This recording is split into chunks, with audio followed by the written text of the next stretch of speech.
This episode of the Frankenstein Files contains coarse language and discussions of animal experimentation. Listener discretion is advised.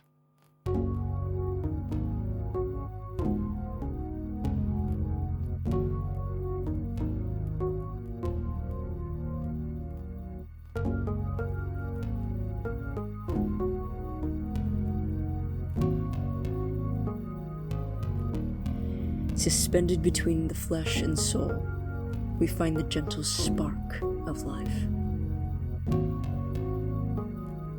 These are the Frankenstein Files.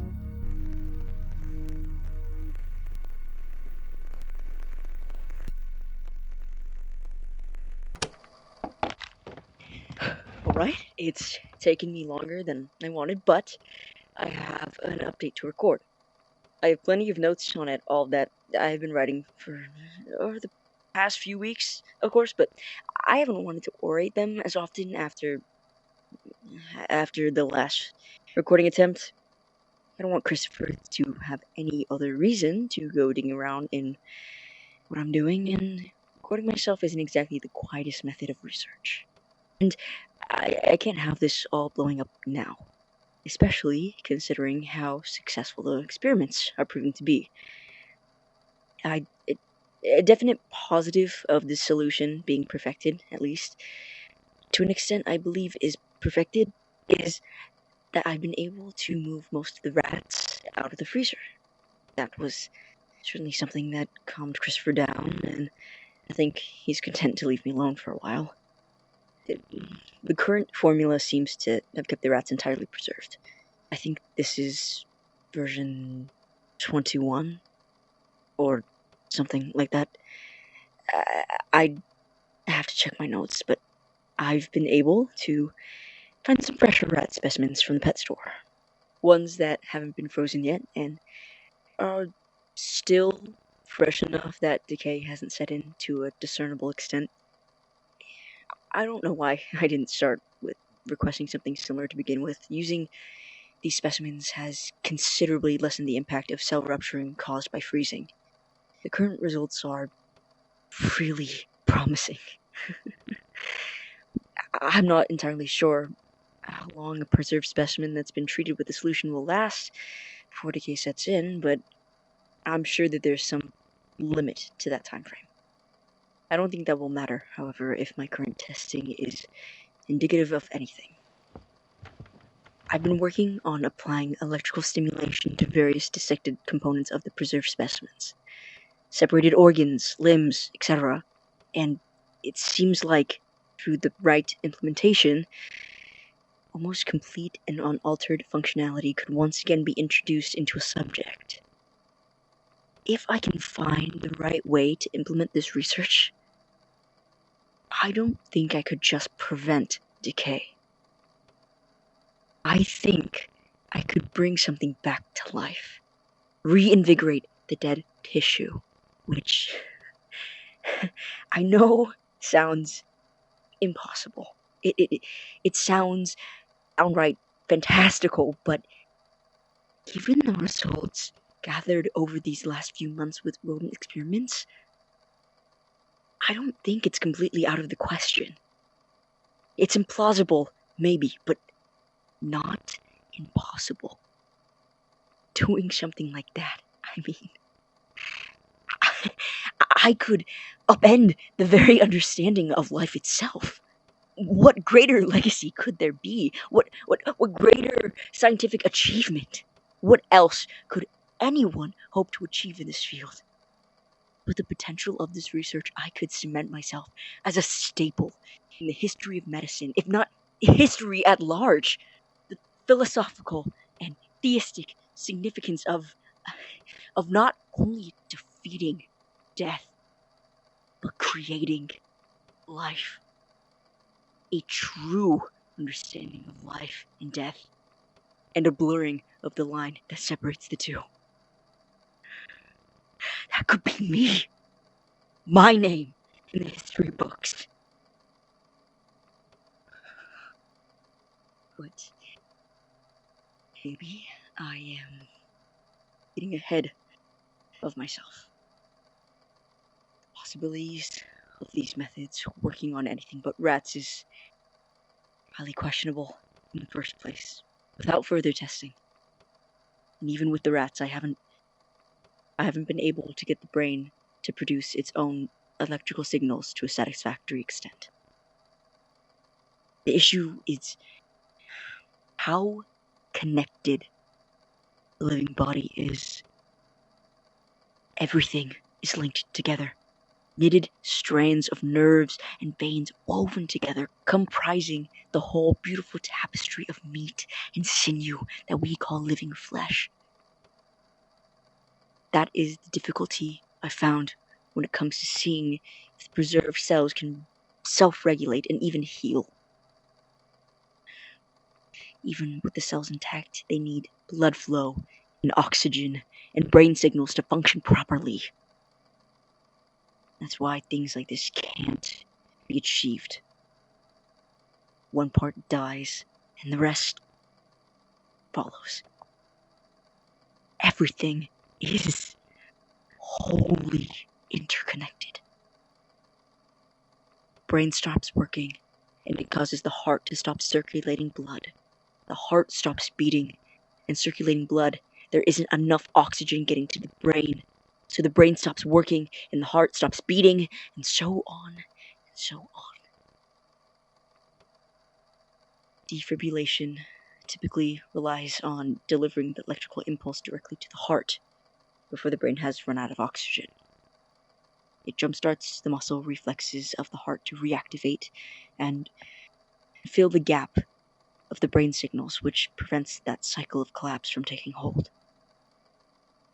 Only that's not the case here.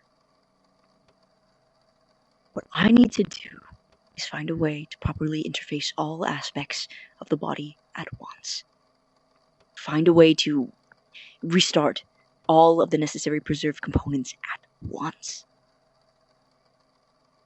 That is the hardest with the brain, given its fragility and how prone it is to decay without oxygen. But theoretically, it's not impossible.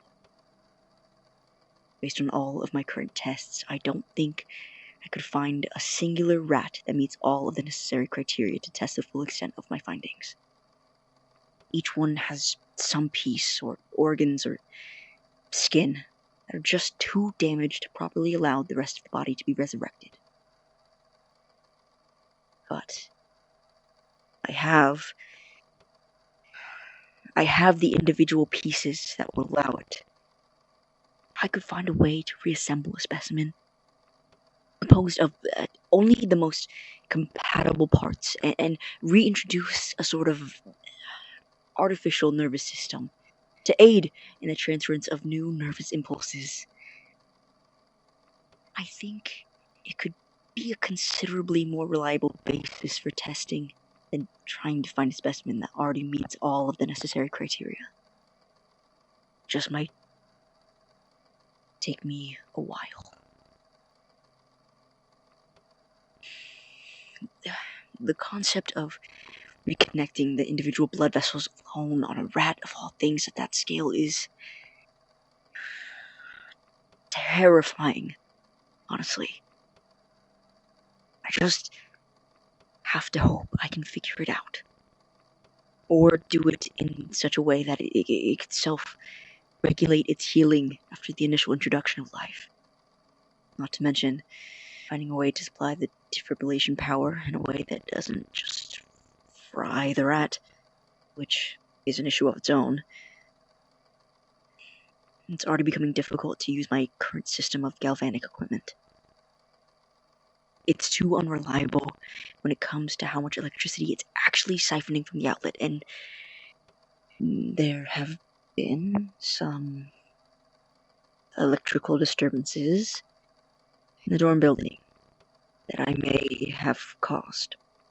Nothing major, and certainly nothing that can be traced back to me. I've made sure of it. Although I am afraid Christopher might have suspicions.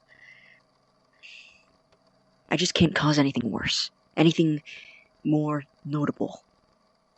I can't risk being the source of an incident that requires a building inspection. That's inviting too many risks of someone finding out about all this, and I'm in too far now. I can't show people this without real results, without some kind of concrete proof. This is just... this would just seem insane to someone looking in on it from the outside. Without physical, tangible evidence of the potential for life, this seems sick and twisted and raving, even though I know it's not. It's not something I'm doing for fun. I don't take pleasure in this. I don't enjoy it, but it's necessary. Besides, with everything I've stolen from campus, the equipment and the chemicals, I'd be expelled. Probably. And I can't. I can't risk that. I can't let people ruin this. Not now. Not when I've come so far. That's alright. Everything will be alright. Because I only need to keep it a secret until I can prove the extent of my theories. And I think I can work towards that soon. Yeah, sure. He's just going to bring the rats back to life. He's just gonna bring things back to life. 'Cause that's totally possible. You just douse the body in chemicals and zap it with a taser and it brings it back. Just like a fucking Batman villain. Jesus Christ, this is stupid. Of course it's stupid, and it's all been stupid, and I've just been going along with it like a fucking idiot. Ugh. What could Victor possibly do that gets more dangerous than this? I mean, not that this is outright dangerous, but it's pointless tests on rats that don't go anywhere isn't enough to bring someone to where Victor was in that first tape. It's not enough for these tapes to be kept hidden away and protected. I've been thinking about that first tape, and I just have this horrible, sinking feeling about what Victor's going to do, who he's going to hurt. Because whatever it was, it didn't end in the 70s. Not if the tapes are still dangerous, because I don't know how much I believe the freak boating accident anymore. These tapes are important to someone dangerous, whoever was following Victor in that first tape. And I don't think that they stopped there. I think they got to Percy. I think that's why they're being kept safe. Because someone is out there looking for them. Potentially someone literally out there in the snowstorm on the edge of the property. That shape moving through the trees. Whatever is keeping me inside is also keeping them out. And I don't know how much longer it will be kept out. How much longer I'm safe here. Which is why I need to figure out what's so important about these tapes, and soon. I've been searching for anything else of Percy's that could help tell me anything. I've turned his bedroom upside down, practically ripped apart most of his office, and nothing. Whatever he might have had, it's not here anymore. Unless it's in the filing cabinet. There's a filing cabinet in the corner of the room by the window. It's just old and beige and unassuming. Maggie has one that's basically the exact same, but it's just filled with her legal documents from work, so I didn't think about this one having anything interesting in it. But even if there was something in there, it's also just locked. And there isn't a key anywhere. At least, nowhere I can find. When I started them, I thought the tapes were going to tell me more about Percy. That they were going to be something important that could help me feel closer to him. This person that I never got to meet, and I don't know. I was hoping I could find a connection with a family member. Something I don't have with Maggie anymore, and never got the chance to find with Percy. But now it just feels like the more I listen, the less I know about Percy, or about Victor, or about me, honestly. I feel like I'm losing myself in all of this, because with every tape, things feel less and less real. Like I'm falling further into this whole other life that I can't even see, and I'm just toppling. And I don't know how to break my fall.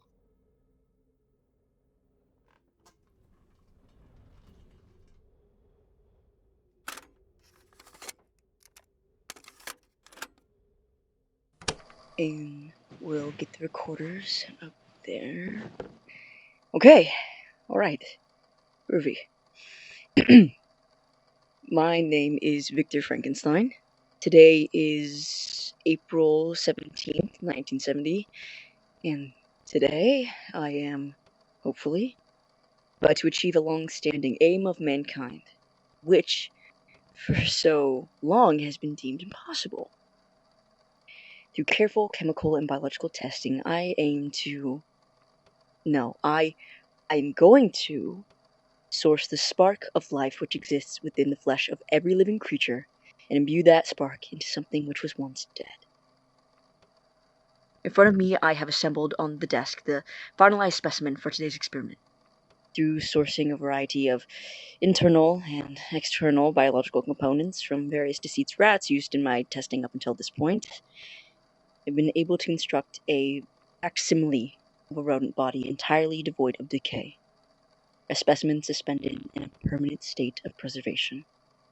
A rat which is dead, yes, perhaps, but has also never been alive. Each piece of its flesh has been meticulously constructed and interconnected so as to allow the full reintroduction of vital functions, which has been lost from the individual specimens. I have constructed this new rat on a sort of sprue, almost. Something to keep it in place, yes, but also something which connects the series of wires and internal components that I have introduced into the rat's biology, integrated into its central nervous and circulatory system. When I apply the correct amount of electronic stimulus from the transistor at the wall, it should, through these integrations and electrical chemical reactions, jumpstart the heart of the specimen, and, at the same time, reintroduce electrical signals to the brain and central nervous system.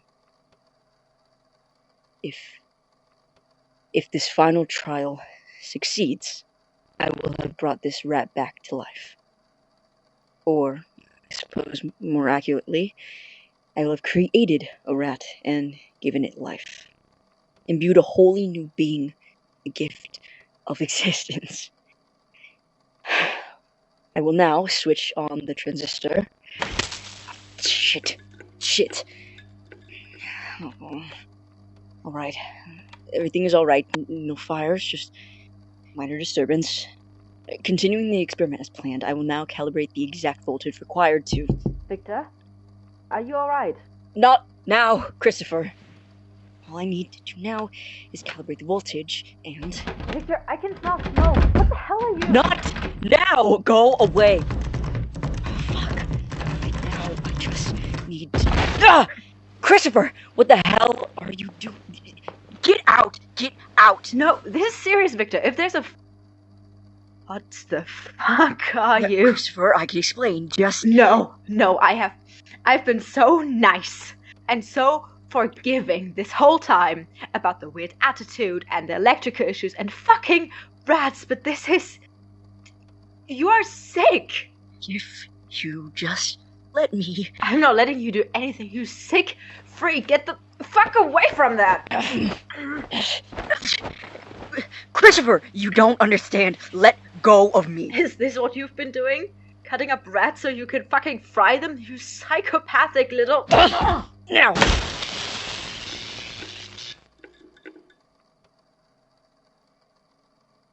What the fuck did you just do?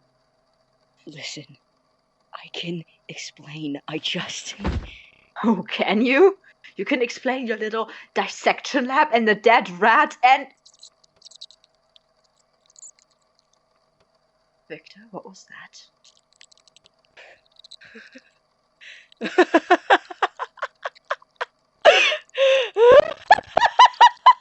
Victor?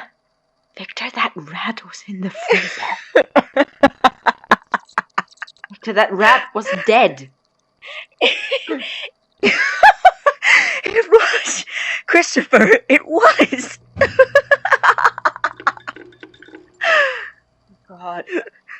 Oh God, I think I'm gonna be sick. Oh, look at you.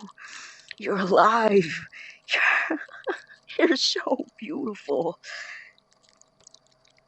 Victor, you did that? I did. Look, I told you.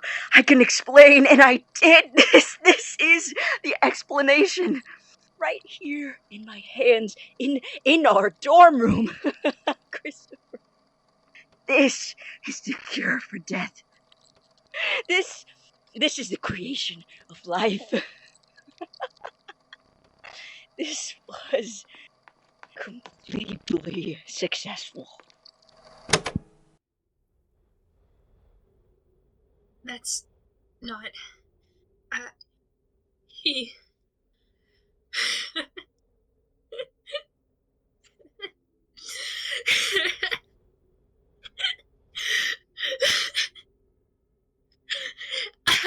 I don't even... I mean, that shouldn't be possible. It can't be possible.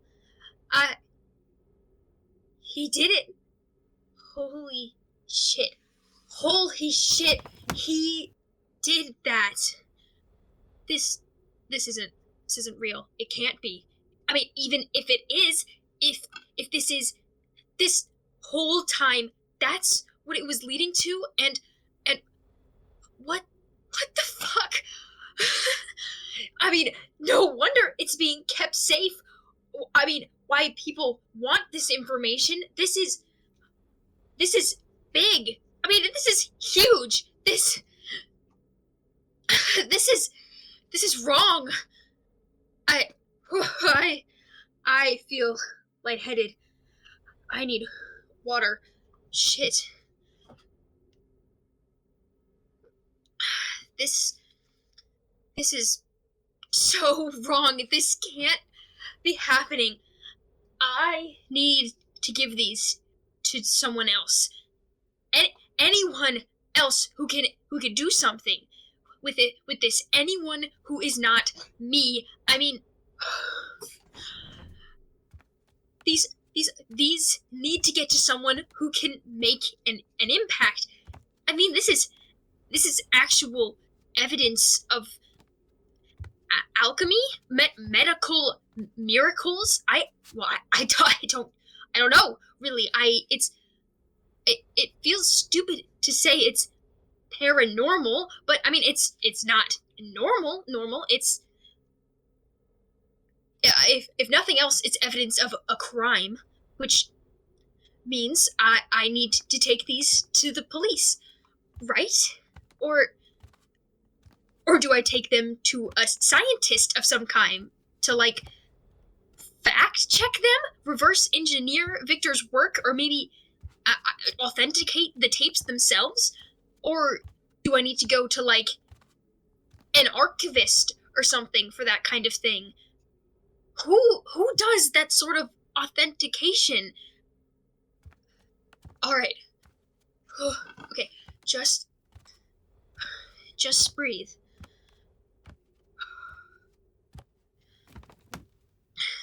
I mean, maybe a college or an archive of some kind is the best plan. They'd have the resources to test these theories of Victor's in case there is something there, medically speaking, but also be able to search records for these people and their existence. Maybe I could take them to Ingolstadt directly. I mean, it's a drive for sure, but it's not too far, realistically. I drove all the way out here. I can easily get to New York. I just need to get them there before whoever is searching for them finds them. I doubt it's the same person who was after Victor, but it could be whoever was after Percy. Is that why nobody heard from him? Was he on the run from someone? I can't think about that right now. Shit. But then, even if I do take this evidence somewhere, the actual tapes themselves, am I complicit in something? Whatever this is? Obstructing the police by not taking it there directly? Maggie would know. She's a lawyer, but I can't just call her to ask, hey, if I happen to hypothetically have evidence of a crime, am I obstructing justice? Because I don't need to deal with her reaction to that. But if I did take it to the police first, why the hell would they even believe me? I'll probably just end up getting in trouble for coming to them with something this unbelievable. They'll just think it's a hoax. And even if they do believe it's serious, it's not like I am ever getting the tapes back after that, which isn't exactly keeping them safe, which is the only thing I know I'm supposed to do with them. Okay, well, what if I finish listening through the tapes and making recordings, then I can take them to the university or something first and pass the tapes on to them, and then if they tell me to, I'll take them to the police. And that way I have the recordings as backups if I ever need to listen to the tapes again. And that way, even if I can't figure out why Percy had the tapes in the first place, I can listen back once they're gone, and I can still try and piece this together.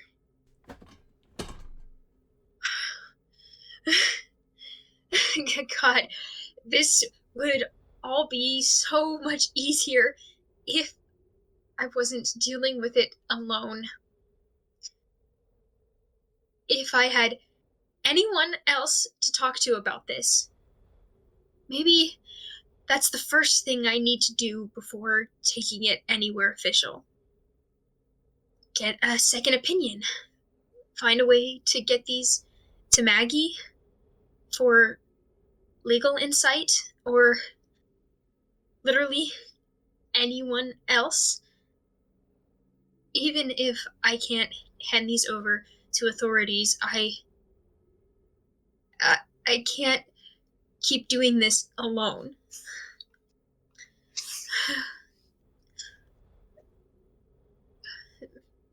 Maybe I just need to get some sleep.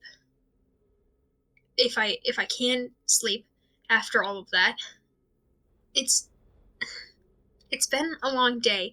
It's probably, almost... Shit. It's 12:38. Merry Christmas.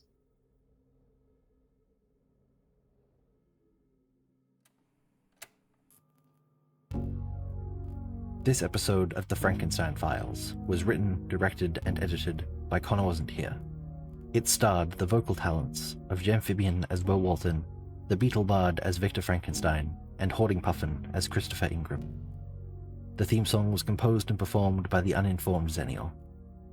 If you enjoyed this episode, remember to like and comment, along with rating or reviewing the show, and following or subscribing on your preferred platform to hear future installments. The Frankenstein Files is brought to you by Wayward Bones. If you'd like to interact with the show's community, receive updates on episode releases, or find transcripts of episodes, the Wayward Bones community Discord can be found linked in the show notes, along with our Patreon and the show's Tumblr tag. And of course, word of mouth is also the best way to help us grow, so be sure to let people know about us if you think they'd enjoy the podcast. Your support is the spark that keeps the show alive. Thank you for listening.